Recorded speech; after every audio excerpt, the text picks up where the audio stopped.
ஆச்சி பாதாம் ட்ரிங்க். ஆச்சி பாதாம் ட்ரிங்க் ஒன்னு வாங்கினா ஒன்னு ஃப்ரீ. விகிதாச்சார அடிப்படையில் தான் தொகுதி மறுசீரமைப்பு நடைபெறும் என பாரதிய ஜனதா மாநில தலைவர் அண்ணாமலை உறுதிபட தெரிவித்துள்ளார். இது தொடர்பாக கருத்துக்களை தெரிவிப்பதற்காக தொலைபேசி வாயிலாக நம்முடன் இணைந்துள்ளார் திமுக செய்தி தொடர்பாளர் கான்ஸ்டன்டைன் ரவீந்திரன். திரு ரவீந்திரன், வணக்கம்.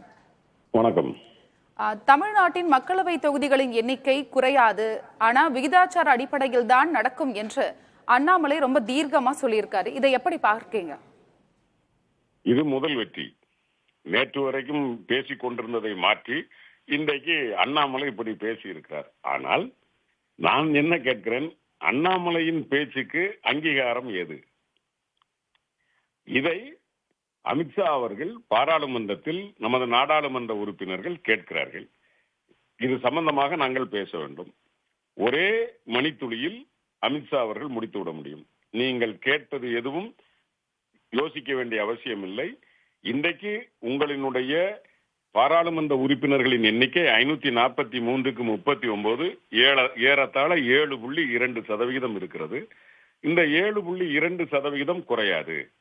நாங்கள் எத்தனை கூட்டினாலும் அதற்கு தகுந்தாற் போல் இன்றைக்கு 39 ரெப்ரசன்டேஷன், அந்த 7.2 குறையாமல் நாங்கள் தமிழ்நாட்டிற்கு தருவோம். தமிழ்நாட்டிற்கு மட்டுமல்ல, எந்தெந்த மாநிலங்கள் எல்லாம் மக்கள் தொகையா அடிப்படையில் எடுத்தால் பாதிக்கப்படுமோ அந்த மாநிலங்கள் எல்லாம் இதை பற்றி கவலைப்பட வேண்டாம் என்று சகோதரர் அண்ணாமலை பேசுகிற வார்த்தையை ஒற்றை வரியில் அமித்ஷா அவர்கள் பேசுவதற்கு என்ன தயக்கம்? அல்லது பிரதமர் நரேந்திர மோடி பேசுவதற்கு என்ன தயக்கம்? ஏன்? நாங்கள் அறிவுரை சொல்லுவதற்காக கூடவில்லை. நாங்கள் எங்கள் உரிமைகளுக்காக குரல் கொடுத்திருக்கிறோம். எங்கள் உரிமை குரலை பதிவு செய்ய வேண்டும் என்பதற்காகத்தான் 3 முதலமைச்சர்கள், ஒரு துணை முதலமைச்சர், பல்வேறு கட்சிகளினுடைய முன்னாள் முதலமைச்சர்கள், எதிர்க்கட்சி தலைவர்கள் வந்திருக்கிறார்கள். சென்னையிலே வந்து அவர்கள் பதிவு செய்திருக்கிறார்கள், தீர்மானங்கள் நிறைவேற்றி இருக்கிறார்கள். எதிலும் யாரோடும் கலகம் செய்வதல்ல நமது நோக்கம். ஆனால் நமது உரிமைக்காக குரல் கொடுக்க வேண்டிய கட்டாயத்தில் மாண்புமிகு முதலமைச்சர் அவர்கள் மிக தெளிவாக 2 விதமான புரோரேட்டா என்று சொல்வது எதன் அடிப்படையிலான புரோரேட்டா? இதை சொல்றதுல உங்களுக்கு என்ன கெட்டு போச்சு? எந்த விகிதாச்சார அடிப்படையில நீங்க கொடுக்க போறீங்க?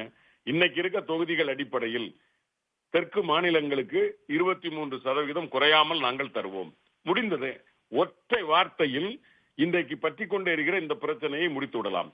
ஏன் உரியவர்கள் அதை வெளிப்படையாக பேச மாட்டேன் என்கிறார்கள்? அவர்கள் பேசியதற்கு ஒரு வார்த்தைக்கு, அமித்ஷா அவர்கள் பேசிய வார்த்தைக்கு அண்ணாமலை ஒரு வியாக்கியானம் படிக்கிறார். ஆனால் இந்த வியாக்கியானம் தான் உண்மை என்று யார் சொல்ல முடியும்? அண்ணாமலைக்கு சொன்னது யார்? நீங்கள் ஒன்றிய அரசின் சார்பாக இந்த வாக்குறுதியை தமிழ்நாட்டு மக்களுக்கு கொடுங்கள், அல்லது ஒட்டுமொத்த இந்தியாவில் மக்கள் தொகை பெருக்கத்தால் பாதிக்கப்படும் என்று நினைக்கக்கூடிய மாநிலங்களுக்கெல்லாம் யார் அந்தந்த மாநில தலைவர்கள் சொல்லலாம் என்று எங்கேயாவது அறிவிப்பு இருக்கிறதா? அப்படியானால் இவரினுடைய அறிவிப்புகளை நாம் பார்த்து கொண்டேதான் இருக்கிறோம். அண்ணாமலை நேற்று ஒன்று பேசுவார், இன்னைக்கு ஒன்று பேசுவார், நாளைக்கு ஒன்று பேசுவார். நீங்களும் அவரை கேட்க முடியாது, நாங்களும் கேட்க முடியாது. எனவே எங்களுடைய குரல் மாண்புமிகு முதலமைச்சர், இன்றைக்கு நான் மிக தெளிவாக சொல்லுகிறேன், சென்னை ஒரு தலைநகரமாக இன்றைக்கு இருந்தது, டெல்லி ஒரு தலைநகரமாக இருந்தது.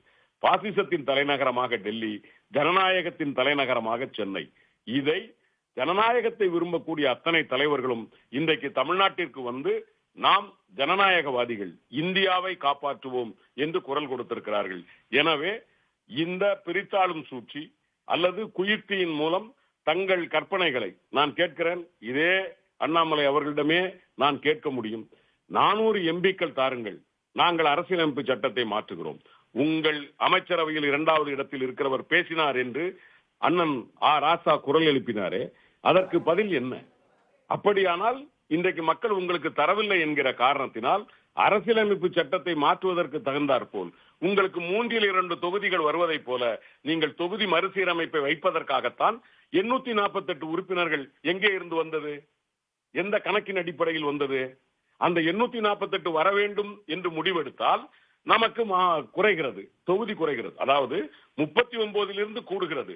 ஆனால் உத்தரப்பிரதேசத்திற்கோ அல்லது மக்கள் தொகை பெருக்கத்தில் இருக்கிற மாநிலத்திற்கு தகுந்தாற் போலோ நமக்கு கூடவில்லை என்பதைத்தான் மாண்புமிகு முதலமைச்சர் மட்டுமல்ல, இன்றைக்கு கூடிய ஜனநாயக தலைவர்கள் பேசி இருக்கிறார்கள்.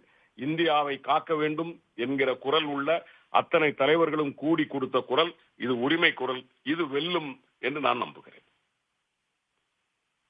இணைப்பில் உங்களுடைய கருத்துக்களை பதிவு செய்தமைக்கு திரு ரவீந்திரன் உங்களுக்கு நன்றி. ஆச்சி பாதாம் ட்ரிங்க் ஆச்சி பாதாம் ட்ரிங்க் ஒன்னு வாங்கினா ஒன்னு ஃப்ரீ.